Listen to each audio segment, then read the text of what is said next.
Welcome to the More Than Anxiety podcast. I'm Megan DeVito, and I'm the life coach for stressed out and anxious women who want more out of life.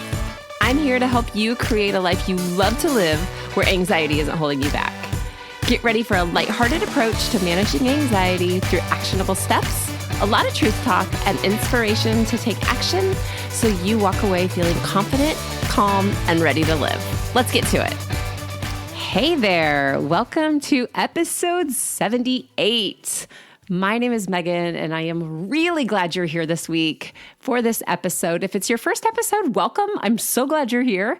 If you are back for more, you know that I love having you around, so thanks for coming back. This week, I want to talk to you guys about mental health days, about how they might be incredibly necessary and incredibly beneficial for you, or how they might just be making everything a heck of a lot worse. We're going to go ahead and dive in. And what I want to start with is this general blanket statement that I know that we do things with good intentions with our mental health, and that a lot of the things that we do feel really helpful, but they're actually counterproductive. Mental health days are one of those things. And they've been in the news a lot lately when we talk about managing workplace stress or school stress, depending on where you are. You know, if you're working in a corporate environment, if you are a high school or a college student, you're probably feeling the pressure because there is a lot of it out there. I'm going to start by just admitting that I give my kids a couple of mental health days from school every year. I have since they were in kindergarten. I have 4 kids. My oldest is 23, and he can tell you that starting when they were really little, I would give them 2, maybe 3 days where if they just were not able to go for whatever reason, either they were overwhelmed from something that happened, they were exhausted and they needed to get caught up from sleep, I let them stay home. And they haven't abused it. Even my kid who really is not a fan of school at all, I can always tell when he's just like, nah, I just don't want to be there versus I really need a day. And he'll be honest about it. So I am 100% a fan of mental health days. But you're going to learn in this episode that there's a right way and a wrong way to use those days. So let's make them work for you.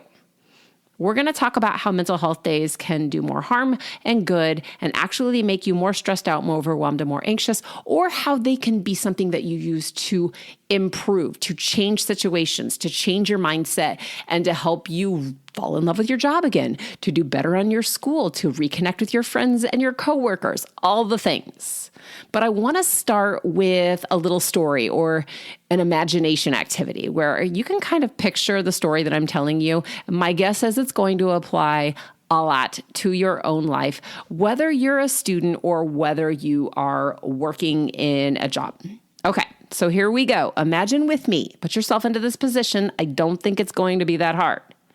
Let's just imagine that you're working really, really hard at whatever it is that you're doing, and you are doing amazing things at your job or at school. But sometimes it feels like no matter what you do, it's never enough. Other people who you work with aren't showing up, or you end up covering for them. You're taking on more responsibilities than you could possibly manage because you're afraid to say no. And you're missing out on the things that you want to do and that you thought you were going to be able to do because you thought you had this great job or this great schedule. But instead, you find out that you're working way more than you thought you were going to have to do. So instead of being able to have dinner with your family or to hang out with your friends after school, you're working late. Not just every once in a while because you have a big thing coming up. A lot. Like at least once a week, maybe 2 or 3, or please don't tell me every night during the week. But you're working late more than you should have to. And even though you wanted to go home and make dinner or have dinner with your family, you're just going to stop and pick up fast food and toss it on the table because you're already late and you're exhausted when you get home. When you wake up the next morning, you're already stressed about going back to school or back to work before you ever leave the house because you know you're just going to have to do it all again. Here's what happens. You don't want to be one of those people who never shows up or calls in last minute and leaves everybody in a lurch. But you're on the verge of crumbling, so you do. You just call in sick and you decide you have to take a mental health day. You go back to bed. and you get some really decent sleep until about 10:30 when you finally get up and you're feeling like, oh, I know I really needed that. I should probably check my email. So you open your laptop or you grab your phone, whatever, and you check your messages. And all of a sudden you notice that, oh my God, my chest feels tight and my throat feels bad again. Like, oh, I hate this feeling. I know this feeling. So you shut the lid and you put your phone down. And you grab a snack and a blanket and you make your way to the couch to watch TV. And not too long into like the second episode of your show, your phone starts to blow up because you're getting texts from your coworkers or from your classmates about this project that you've been working on. And they're asking you questions about your perspective or, hey, what do you think we should do? And could you just jump on a call with me? So your heart starts to do that thing again, and it's getting really hard to breathe. And you just send back this really quick answer to their questions, and you promise them, look, I'll be there tomorrow. But now you just feel guilty too, because you think you let your team down for taking time to rest. And the next day, you get ready to head back to work or to school, and you're still stressing out, but at least you had a little chance to rest and like catch up on Ted Lasso. And you're also feeling anxious about what your boss or your teacher will say. Or maybe if your coworkers or your teammates are upset with you and you think you have to make up for all of this, for all of the problems that you caused by staying home. And so you just go ahead and plan to stay late again. Nothing has changed other than you had some good naps that you really obviously needed. So you agree to stay late and you make it through the conversation with your boss about how you're feeling. You told them that you must have had a little bit of a bug because you didn't want to actually tell them how overwhelmed you are by your job or by your projects or your classmates, or that you're to a point that you're so burnt out that you've lost your creativity and you dread coming in the next day before you ever leave the day that you're on. Like you're just looking forward to more dread. By the time you finally leave, you're exhausted again and you're on the verge of tears and you feel like you made a huge mistake by staying home and taking that mental health day. You needed that mental health day, but it didn't help. It actually made you feel worse. So what was the point? Nothing was solved. So you go back to the same job or the same class with the same stressors and the same thoughts about what's expected of you, about what you should do or what you can't do. And you have the same mindset day after day after day. And a few weeks later, you've got to call off again for another mental health day. And really, sleeping always helps. Ice cream is great. It's like a miracle drug. But now you notice that you're anxious at home too about going back in. Because that feeling you used to get when you were overthinking or overwhelmed at work or at school has spread into your home life. And you're convinced that you're trapped. So you call in the next day too, because it's better to be anxious at home than it is at work or at school. And at least you can sleep. What the heck are you supposed to do? Here's what's going on. Using mental health days the right way. That means taking a mental health day and doing what you need to do to take care of your actual mental health. Means taking time off to prioritize your mental health or to recharge your battery, not just with sleeping. Sleeping is great, but also with exercise or by meditating or journaling or getting coached or going to therapy.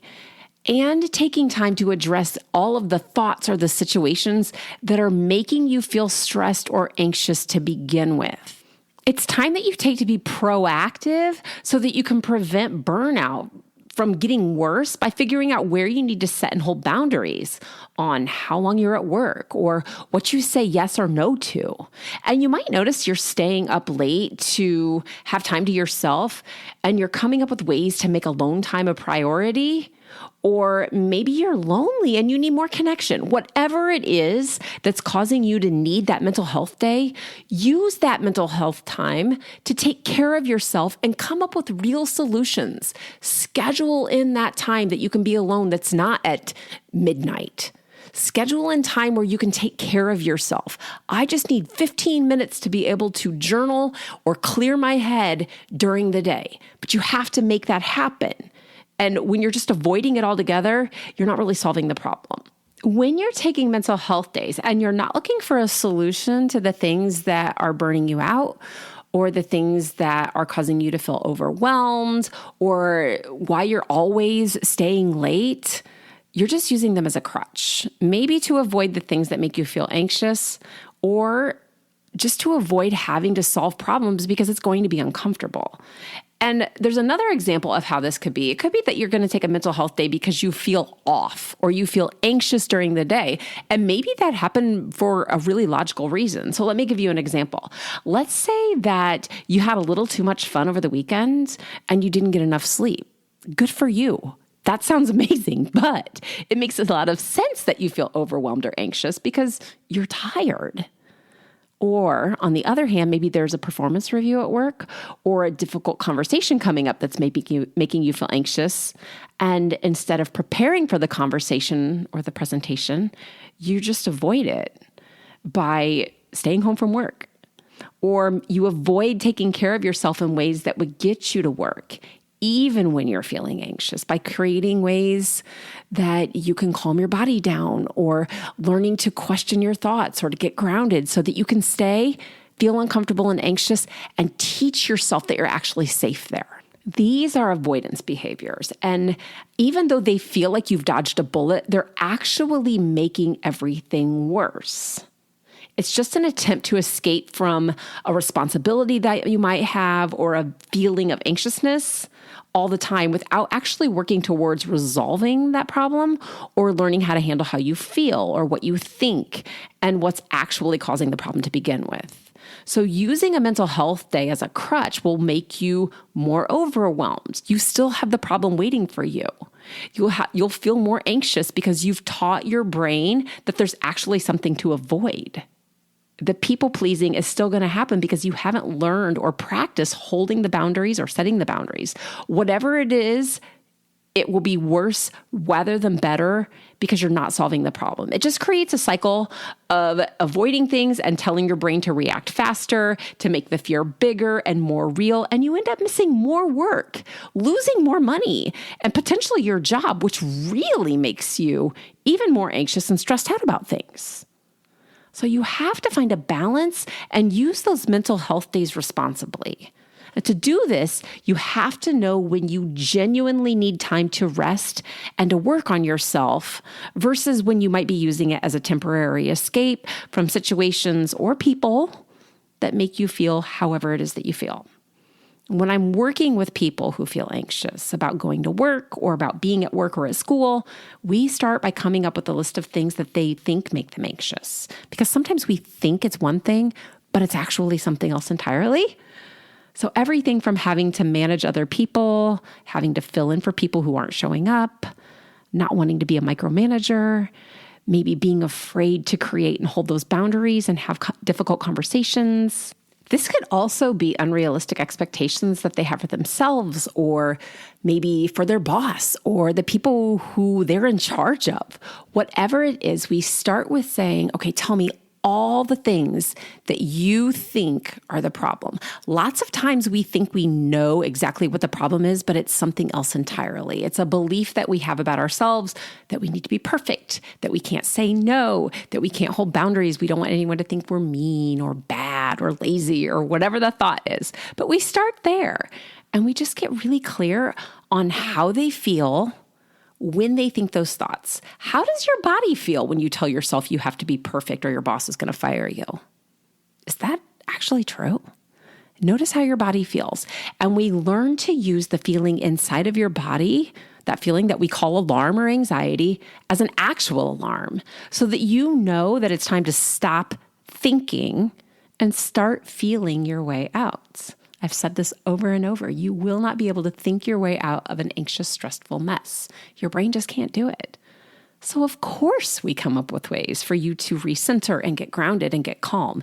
Even in a situation where you've been anxious and you've been angry and frustrated and stressed out for a long time. We recenter, we get calm.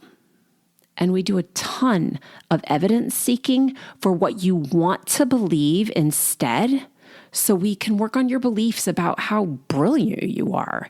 And how did you land this job to begin with? Oh, you're a creative genius. I see. Okay. So you're really smart. And yeah, you're capable and incredible.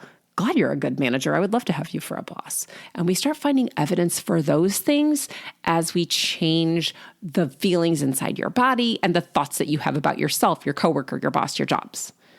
So if you're feeling like it's necessary to miss work because you're overwhelmed, burnt out, exhausted, or just mentally flat, message me.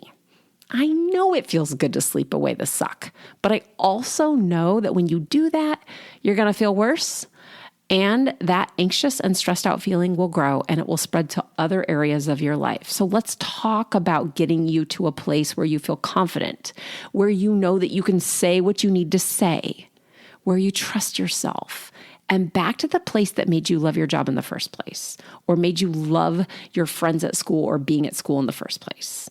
And if you never loved being at school or your job, let's talk about ways that you can find it tolerable until something new comes up. Graduation, a new opportunity, whatever that looks like.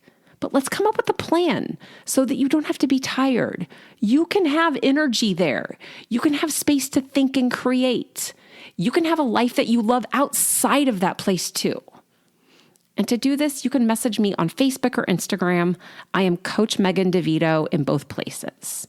You can also go to the show notes and click the link to my calendar and schedule time right now to talk to me about how I can help you. Okay, that's what I have for you today. I hope it was super helpful. And if I don't talk to you on a call this week, I will be back next week with another episode. Take care. I hope you enjoyed this episode of the More Than Anxiety podcast. Before you go, be sure to subscribe and leave a review so others can easily find this resource as well. And of course, if you're ready to feel more relaxed, have more energy, more confidence, and a lot more fun, you can go to the show notes, click the link, and talk to me about coaching. Talk to you soon.